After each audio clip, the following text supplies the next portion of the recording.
Hey guys, it's EDDBUD, and I'm back with today's video, which is the viewers' top 5 shoes of 2020 so far. So after my wildly successful EDDBUD's top 5 shoes of 2020 so far, I asked you, my valued viewers, to comment in the community section of the YouTube channel and tell me which are your favourite running shoes of 2020 so far. You all responded en masse. There were well over 40 shoes that you all suggested or at least commented upon within the huge number of messages. It took me all morning to work through them. I put them all into a spreadsheet and crunched some numbers, and we're actually left with quite a varied list across several different manufacturers. It's quite interesting reading actually, the different shoes everybody's wearing, the ones that really work for some people and not others. There are some standouts though, and we'll get to those in just a moment. Before we do hit the top 5, it'll really help the channel out massively if you hit that subscribe button and click the bell for notifications of when my new videos launch. Another thing that helps to get the channel out there to more runners is if you hit that like button. Okay, so there's 2 honourable mentions that were just outside the top 5, and the first of those is the Reebok Forever Float Ride Energy 2. I picked mine up in the dad colourway, but at £29 I couldn't resist. Even in hand now I'm reminiscing about the squashy midsole. It really is nice. I guess there's a few nods with this shoe to the Pegasus Turbo 2, don't you think? Certainly that heel flare. And the profile as well, it's not far off. A great daily shoe. Loads of you seem to have picked this one up, maybe off the back of my review of it. There is a really nice red and white colourway of this shoe. I couldn't get it, it wasn't in my size at the time. But certainly a real winner in terms of the versatility stakes. The midsole's lovely, cushioned underfoot, and this is a great value option. The Reebok Forever Float Ride Energy 2. Now, top of my list, but it's an honourable mention in the viewers list, is the Adidas SL20. I had this right at the top of my list on versatility and value alone, and many of you viewers have got the same opinions and thoughts on it as me. There are a few people that really didn't like the SL20 at all, but masses of you have commented that you've picked the shoe up and you're really enjoying it so far. So an honourable mention for the Adidas SL20. You've got to love the pull tab as well, with the small Adidas logo detail. So, on to the top 5. At number 5, we have a tie between the Nike VaporFly Next Percent and the New Balance Fuel Cell TC. So the Next Percent's seen continued love throughout 2020, even though it did launch in 2019. There have been several other colourways. I think there might also be an Olympic colourway of this shoe coming out. I've seen some images of that over on Instagram. People seem to love that Zoom X midsole and the exceptionally lightweight upper. Although Mrs. EDDBUD does seem to suggest it looks like a carrier bag. At £240, it's put a few people off, but lots and lots of you on the comments section had said that it's one of your favourite shoes of 2020 so far. Certainly seems quite hard to come by these days.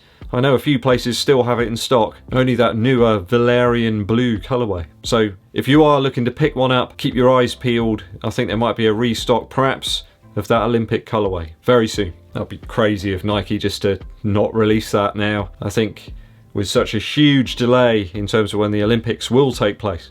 The TC is a somewhat heavier shoe than the Next Percent, but it got an equal number of votes. Gives runners a highly cushioned version of that carbon plate technology, with a slightly more substantial upper here than in the Next Percent. Both of these racing options are currently very well regarded by runners. Obviously at the moment we can only really train. I know there are some races on in the next few months, but most of us will just be concentrating on our training, and certainly people have been utilising both of these shoes for that purpose. On to number 4. Number 4 on the viewers' top 5 shoes is the Saucony Endorphin Pro. So many people mentioned this shoe in their votes, even though it's only been released very recently. I think it's somewhere in the middle in terms of weight between the Nike VaporFly Next Percent and that Fuel Cell TC from the 5th position. Though a tad more expensive than the TC, I think it's around about £10 more expensive. Many of you are enjoying the Endorphin Pro's wonderful underfoot feel. That Pebax based midsole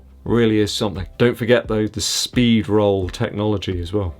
I've really enjoyed this shoe on my 10-mile test recently, and I'm really keen to get out again. Now the weather's improved a little bit, it was very wet last week. It's calling me, I can hear it calling me.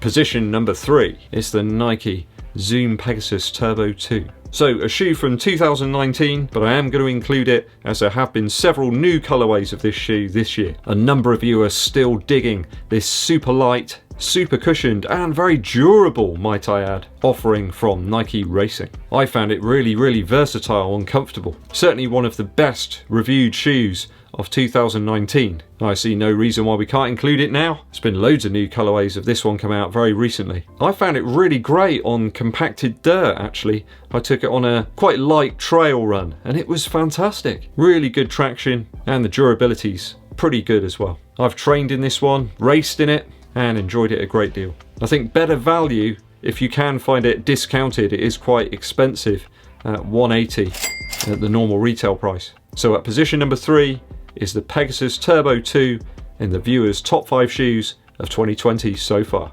Position 2 is the New Balance Fresh Foam 1080 V10. Fresh Foam X here, it's definitely different than the stuff that's in the Beacon 3. Completely different feel. So a massive number of you mentioned that you've been running in the 1080 V10 from New Balance. A solid and very durable offering. There's a more substantial upper here, although it is quite elastic in certain places. A comfortable cushioned ride.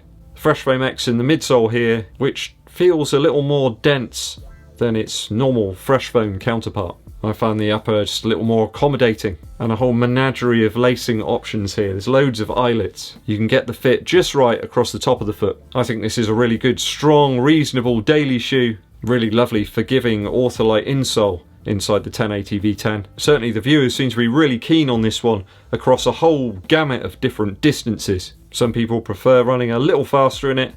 Others use it more as a daily recovery type shoe. There's certainly a lot of foam here, that's for sure. I'd suggest for me it was a little bit too cushioned almost, but I cannot fault its props as a superbly cushioned ride. I think it held up pretty well as well, this one. So at the top spot, what do you think it is? Have a little guess now.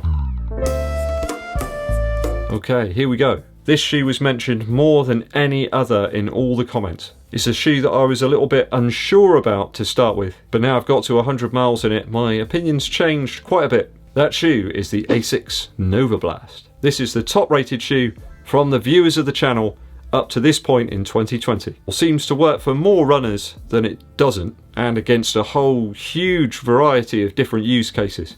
People seem to enjoy this one for easy day efforts, faster paced sprints, and pretty much everybody praises the bounce and the squish. There are a few of you who really didn't get on with this shoe, but I found for me, after a certain number of miles, it really came into its own. Quite a breathable upper in the Asics Nova Blast, and it seemed to dry quite quickly as well when I've used it in very wet weather recently. I think it's a pretty good value offering if you can pick it up around about £100. There's a whole variety of colours. I went for the sort of darker option, but I wish I could have got the orange one. I'm not sure it would have stayed orange very long though. So the Asics Nova Blast is the top rated shoe by the viewers at this point in 2020. So that's the viewer top 5. I would like to say thanks to all of you who commented and let us know your favourites for this poll. It's the viewers that make a YouTube channel what it is. And I say thank you from the bottom of my heart to all of you. I'm just the mere catalyst to this running community chain reaction. A music and video game interlude now. I've got to give a shout out to Ratan Raj. He's a viewer of the channel and he mentioned that he really missed the musical interlude from yesterday's video. So this one's dedicated to you, Ratan. I've been listening again to Rodriguez and his album Cold Fact. Sugar Man, Crucify Your Mind and I Wander amongst my favourites here, but I just love the album as a whole. I was given it first by a friend of mine on an old cassette tape and I think I wore it out in the end. I can't remember where it's gone, it must be around here somewhere. But I was really lucky to pick up a vinyl copy of it. Must have been about 5 or 6 years ago now, in a small record shop in Blandford. I think it's in Dorset. If you can, check it out. Rodriguez was way ahead of his time. Some wonderful songs on there, beautiful orchestral arrangements. Very underrated artist, Rodriguez. A video game suggestion today. What with the recent release of The Last of Us Part 2, I remember how much I loved the first instalment of this game. A superb story of survival, of a man coming to terms with the loss of his daughter, a world fighting against a pandemic, and the struggle of those left behind to pick up the pieces. A really outstanding game, visually and in terms of gameplay and story. A real piece of art. I think if you're intending to pick up the latest installment, do play the first part. It will really fill the story in. I think it is an exceptionally good, well-written story. If you like immersive gaming experiences, this is one of the very best. That just about wraps up the video for today, guys. Thanks for watching through to the very end. If you haven't done so already, hit that subscribe button and click the bell below for notifications of when new videos are launched. It helps the channel out a huge amount if you do give this video a thumbs up like and share it with your running buddies. My name's EDDBUD and I'll be seeing you